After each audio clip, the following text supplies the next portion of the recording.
आज का युग वैज्ञानिक युग है, फिर भी लोग अंधविश्वास में विश्वास करते हैं और अपना सब कुछ गंवा देते हैं, जहाँ तक कि इज्जत, दौलत, शोहरत। आज जो हम आपको कहानी बताने जा रहे हैं, इस कहानी में भी कुछ ऐसा ही होता है।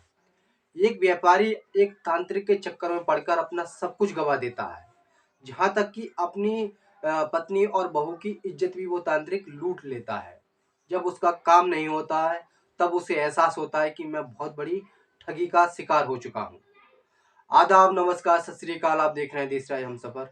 साथियों, आज जो हम आपको सच्ची घटना बताने जा रहे हैं, वह घटना मध्य प्रदेश के ग्वालियर की है। बात कर रहा हूँ 16 अक्टूबर 2017 की। पॉक्स कॉलोनी में एक व्यापारी रहता है, जिसके घर में एक बेटा, एक बहू और उसकी पत्नी, ये टोटल 4 लोग एक घर में होते हैं। व्यापारी का जो व्यापार होता है, वो घाटे में लगातार जा रहा होता है। इसी बात को लेकर वो बहुत ज़्यादा चिंतित रहता था, बहुत ज़्यादा परेशान रहता था। पास में उसका एक मित्र रहता है, उससे सारी परेशानी वो बताता है। कहता है कि लगातार मेरे व्यापार में जो घाटा होता जा रहा है, मैं क्या करूं, और घर में इसी को लेकर बहुत ज़्यादा कलेश रहती है। वो व्यक्ति बताता है कि पास में ही एक गांव है भिंड, उसमें दिलीप नाम का एक तांत्रिक रहता है, जो इस तरह की परेशानियां वो दूर कर देता है। व्यापारी जैसे ही अपनी दोस्त की बात सुनता है, वो तुरंत उस तांत्रिक से मिलने चला जाता है। तांत्रिक को पूरी बात बताता है। वो कहता है कि मेरा लगातार बिजनेस जो है घाटे में जा रहा है, और इसी के चलते मेरे घर में बहुत ज़्यादा कलेश रहती है। तांत्रिक कहता है कि परेशान होने की कोई ज़रूरत नहीं है, मैं ऐसी परेशानियां तो चुटकियों में हल कर देता हूँ। व्यापारी बड़ा खुश होता है, कहता है कि आज मेरी सारी परेशानियां दूर हो जाएंगी। व्यापारी तांत्रिक को अपने घर लाता है। तांत्रिक व्यापारी की घर के सभी सदस्यों को देखता है, घर के सभी कोनों को चेक करता है।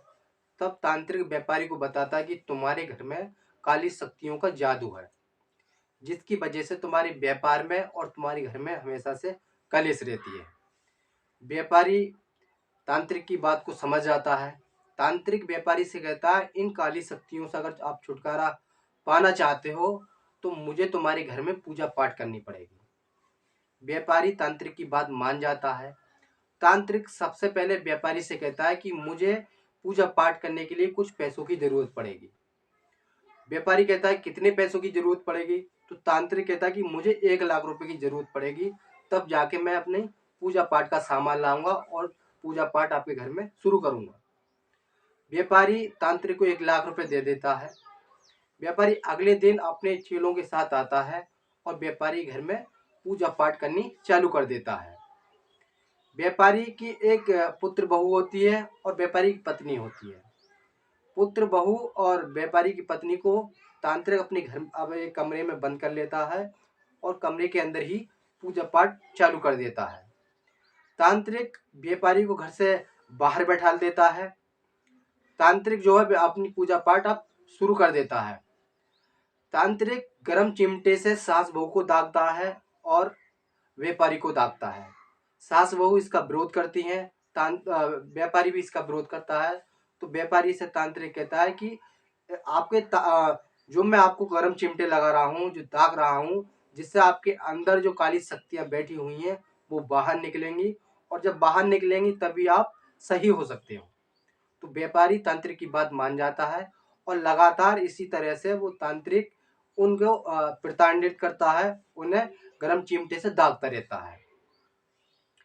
तांत्रिक 2 घंटे के बाद पूजा पाठ जब हो जाती है, तब सास बहू को एक जड़ी बूटी निकाल के पानी में घोलता है और उन्हें पिला देता है।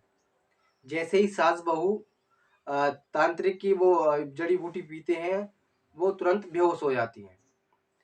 अब बेहोश होने के बाद तांत्रिक की नीयत सास बहू को देखकर बिगड़ जाती है और उनके साथ शारीरिक संबंध बनाने लगता है। पहले दिन की पूजा पाठ समाप्त हो जाती है। अब दूसरा दिन आता है।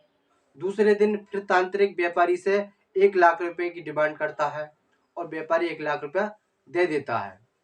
उसी तरह से प्रक्रिया चलती रहती है और ये प्रक्रिया 8 से 10 दिन तक लगातार चलती रहती है। इसी बीच सास बहू की आबरू को वो लूटता है, उनके साथ शारीरिक संबंध बनाता है। एक लड़का और होता है व्यापारी का, जो मुंबई में रहकर पढ़ाई करता है। व्यापारी उस तांत्रिक को मुंबई ले जाता है।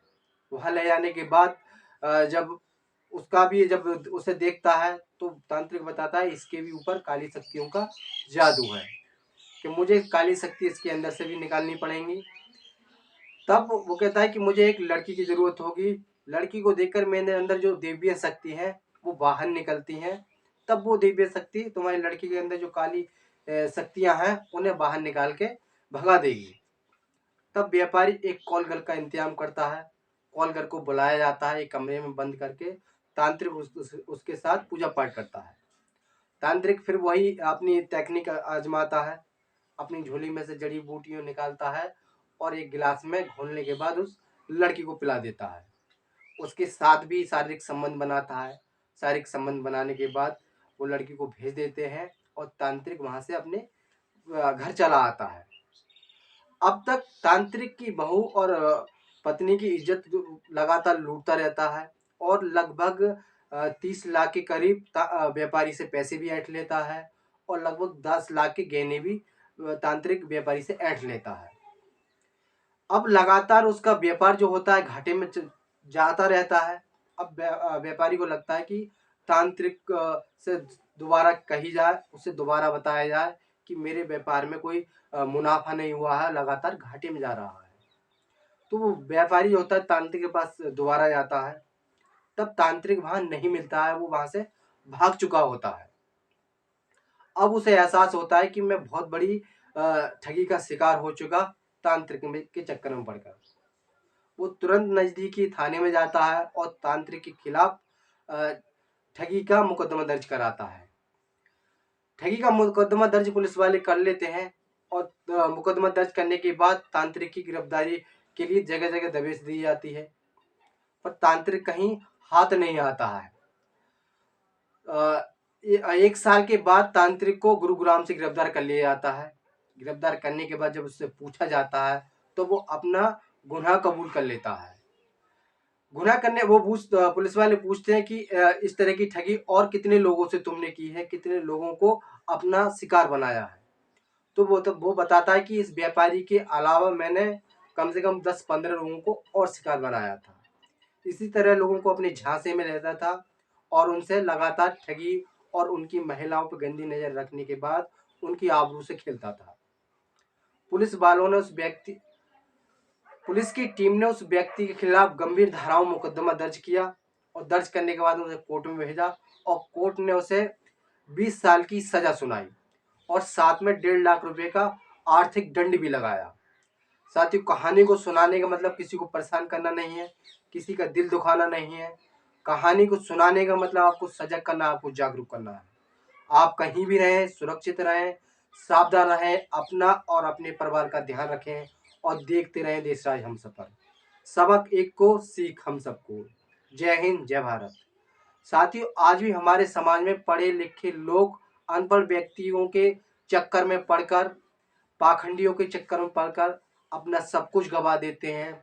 जहाँ तक कि अपनी महिलाओं की इज्जत के साथ, घर की महिलाओं की इज्जत के साथ वो अनपढ़ व्यक्ति, वो तांत्रिक व्यक्ति उनके साथ रेप